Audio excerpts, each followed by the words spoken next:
सलाम अलैका या नबी सलाम अलैका।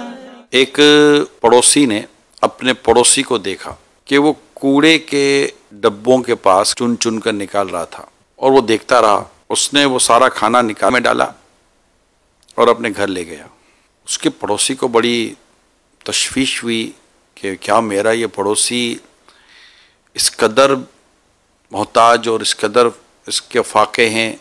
चंद दिनों के बाद उसकी मुलाकात हुई अपने पड़ोसी से जिसने खाना निकाला था। तो उसने कहा कि अगर आपकी इजाज़त हो तो मैं आपके घर आऊँ। कहा बिल्कुल आइए। और उसको तो ये था ना मैं घर में जाके देखूँ कि इसकी क्या पोजीशन है। वो अपने घर ले गया। घर ले जाकर जब घर में बैठे तो घर का हाल और माहौल ऐसा नहीं था कि जिससे लगे कि इतना गरीब है और इसको कूड़े से खाना निकालने की ज़रूरत पेश आ जाए। तो उसकी तशवीश में इजाफा हो गया। थोड़ी देर के बाद उसने हिम्मत करके पूछ लिया कि अगर आप बुरा ना माने तो एक बात पूछूं। कहा जी फरमाइए। उस दिन मैंने आपको कूड़े के ढेर के पास खाना निकालते देखा था तो मुझे बस थोड़ा अजीब लगा कि मेरा पड़ोसी क्या इतना गरीब या परेशान है कि उसको ये खाना निकालने की ज़रूरत पड़ी। लेकिन मैं आपकी सूरत हाल देख रहा हूँ, लगता तो नहीं है कि आपको इस चीज़ की ज़रूरत हो। उसने कहा कि आपने दुरुस्त कहा कि मुझे उस खाने की ज़रूरत नहीं है।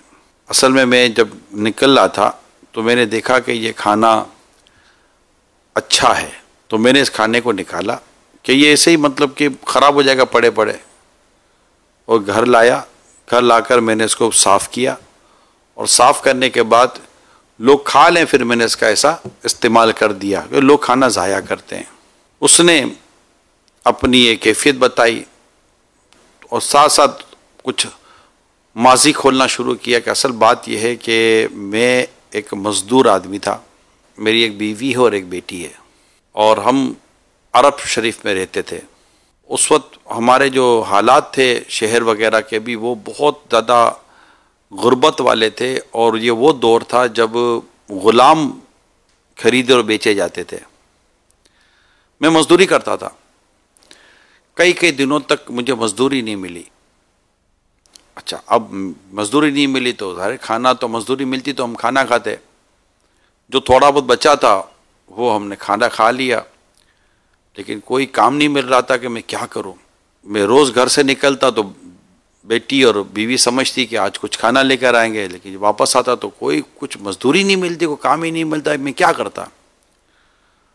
एक दिन गुजर गया, 2 दिन गुजर गया। अब तो मतलब मेरी कैफियत ये थी कि जैसे कि जो चीज़ खाना जायज़ नहीं है, मुर्दार वगैरह, जो जिस कैफियत में इसके खाने की इजाज़त हो जाती है, तो मैं तो उस कैफियत में था।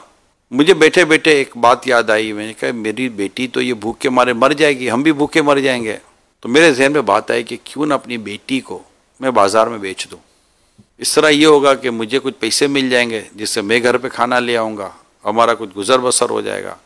बेटी को बेचूँगा तो बेटी को जो ख़रीदेगा वो उसको 2 टाइम 3 टाइम का खाना खिला देगा, और क्या हो सकता है। मुझे लगा कि मेरी ये बात दुरुस्त है। मैंने अपनी बेटी को तैयार किया और उसको बाज़ार में बेचने के लिए ले गया। मैंने कहा कि अगर मुझसे पूछेगा ये कौन है तो मैं कह दूंगा कि मेरी बांदी है, बेटी नहीं बताऊंगा। रास्ते में एक शख्स मिला, बदवी। उसने मेरी बेटी के 12 रियाल लगाए और इस भूख के मारे मुफलिस बाप ने 12 रियाल में अपनी बेटी बेच दी। वो बदवी जो था वो बेटी लेकर चल पड़ा। ये वहाँ से 12 रियाल लेकर मंडी आया कि मैं कुछ लूँ। मतलब खजूरें हैं, बेहतर कि वो लेकर फ़ौरन भूख मिटाई जाए। उसने 2 रियाल की खजूरें खरीदी और खजूरों को बोरे में डलवाया। अब इतनी ताकत ना थी कि बोरा उठाए, तो उसने एक मज़दूर लिया कि भाई ये बोरा ले लो और उससे इतनी इतनी खजूरें मिल जाएंगी, तुम घर तक मुझे पहुँचा दो। 2 रियाल की मैंने खजूरें खरीदी थी, 10 रियाल मेरे पास बच गए। मैं आगे बढ़ा, मैं घर की तरफ जा रहा था, मजदूर मेरे पीछे पीछे था। अब क्या हुआ कि मैं गली के लिए मुड़ा और वो पता नहीं मजदूर किधर रह गया, वो कहीं और मुड़ गया। अब मुझे मजदूर मेरे पीछे आ रहा है। मैं जब घर के दरवाजे पर पहुंचा, पीछे देखा तो मजदूर गायब। अब तो मेरे होश उड़ गए कि मजदूर चला गया। तो उसने कहा कि चलो 10 रियाल तो है, मैं दूसरे 10 रियाल की मैं और कुछ ले लेता हूं। अब जब जेब में हाथ डाला तो 10 रियाल भी जेब में नहीं मिले। अब तो मैं परेशान, 2 रियाल भी चले गए, खजूरें चली गई, मजदूर नहीं मिल रहा, बेटी मैंने बेच दी, 10 रियाल मेरे चले गए, ये मेरे साथ क्या हो गया? मैं तो बिल्कुल लुट गया, कुछ भी नहीं रहा मेरे पास। तो ना बेटी रही, ना खजूर रही, ना 10 रियाल रहे, कुछ भी नहीं रहा। मैं जहां था वहीं खड़ा हूं, बल्कि बेटी भी मेरी चली गई। अल्लाह अल्लाह। अब जो उसको घबराहट हुई, जो ये परेशान हुआ, आप भी समझ सकते हैं उसकी परेशानी का क्या आलम होगा। अब ऐसे में बंदा कितना बेबस और मजबूर हो जाता है। था तो मक्का मुकर्रमा में, ये फौरन चला गया मस्जिदुल हराम में। अल्लाह के हुजूर दुआ करता हूँ, तवाफ़ करता हूँ। दौरान तवाफ़ दुआएं कबूल होती हैं, उस मकाम पर दुआएं कबूल होती हैं। मैं अल्लाह से दुआ मांगता हूँ, अल्लाह मेरी इस परेशानी को दूर करे। वो मस्जिदुल हराम पहुंचा, तवाफ़ कर रहा था, दुआ कर रहा था, तवाफ़ कर रहा था, दुआ कर रहा था। इसकी नज़र उस बदवी पे पड़ गई जिसने उसकी बेटी को ख़रीदा था, और बेटी उसके साथ तवाफ़ कर रही थी। लेकिन अब सारे वो तो बेटी बेच चुका था। अब उसने अपनी बेटी और उस शख्स को नज़रों में रखा था। तवाफ़ पूरा हुआ, दौरान तवाफ़ उस शख्स ने जिसने इसकी बेटी खरीदी थी, उसने भी इसको देख लिया था और उसने भी उसको नज़रों में रखा था। मकाम इब्राहिम पर इन्होंने नवाफिल अदा किए। तो नवाफिल अदा किए तो जिसने बेटी खरीदी थी उसने शख्स को बुलाया, कहा सच सच बताओ ये कौन है? और सच ना बोल सका। उसने कहा देखो मैंने इसे पूछ लिया है, तुम इसके बाप हो, तुमने अपनी बेटी बेच दी। ऐसा क्या हो चुका था कि तुमने अपनी बेटी बेची? इसने अपनी पूरी कहानी सुना दी। वो जो शख्स था वो बड़ा नेक दिल इंसान था। उसके पास 30 रियाल थे। कहा देखो मेरे पास 30 रियाल हैं, आधे तुम्हारे आधे मेरे, ये ले जाओ और अपनी ज़िंदगी को अच्छे अंदाज से शुरू करो। ये बेटी भी उसको वापस कर दी, 15 रियाल भी दिए, और कहा अब तुम जाओ। उसने अल्लाह का शुक्र अदा किया। जैसे वो मस्जिदुल हराम से बाहर निकला और मंडी से गुजरा तो सामने उसको मजदूर नज़र आ गया। वो मंडी गए कि चलो भी जाते, या 15 रियाल तो मिल ही गए थे, कब कुछ खरीदूं। बाजार में जाए, जैसे ही बाजार गया तो बाजार वो मजदूर खड़ा था। तो उस मजदूर ने उसको देखा, कहा अरे अल्लाह के बंदे कहाँ चले गए थे आप तो खो गए थे, मैं तो बोरा लेकर यहाँ बाजार में आ गया, कि मुझे था कि आप दोबारा आओगे मुझे ढूंढने के लिए। तो भैया भाई बोरा कहाँ पहुँचाना है?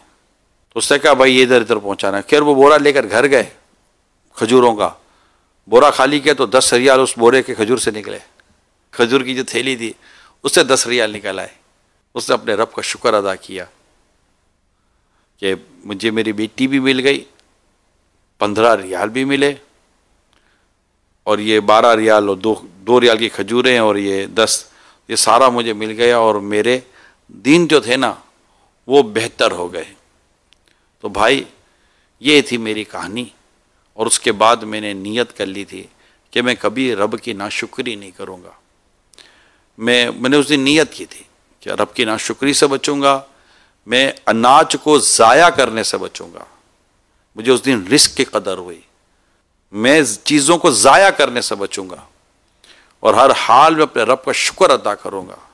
इसलिए भाई मैं ये खाना निकाल कर इसको साफ़ करता हूँ, साफ़ करके जो किसी के पेट में चला जाए, कोई खा ले, मैं ये काम करता हूँ। ये थी शख्स की कहानी। मेरी आप सबसे दरख्वास्त है, जिनको अल्लाह ताला ने दिया है, नवाज़ है, आप अपने आप देखें, माशाल्लाह आपके पास है, कुछ दे दें लोगों में, बांट दें लोगों में।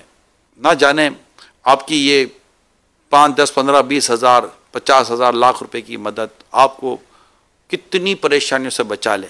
कोई गुर्बत की वजह से मरे नहीं यार, अल्लाह वो दीन लाए, अल्लाह वो दीन लाए।